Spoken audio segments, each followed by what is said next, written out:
Body camera footage released here at Metro headquarters shows just how fast a routine traffic stop can turn into a life or death situation for officers, as a man determined to get away turned on Officer Tierney Tamboro and opened fire. A routine traffic stop in a high crime area in the early morning hours. Two officers trying to secure three men when one, a man police named Gabriel Charles, takes off. Hey! Hey! Officer Tierney Tamboro gives chase when, moments later, Charles turns, pulls a gun, and Charles fires once. Tamboro's hit in the hip and immediately collapses. Miraculously, Charles' gun jams. The gun will not fire when it's like that, but there were 14 additional rounds in his magazine.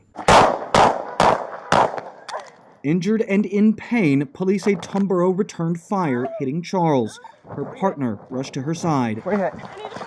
Okay, I got you. Assistant Sheriff John McGrath says Charles died at Sunrise Hospital after Officer Tamboro was rushed to UMC Trauma. He says it's not clear if she will return to the force. Since it's so early in her recovery, we don't know the answers to those questions, but we have every hope that she'll be back to work as soon as possible.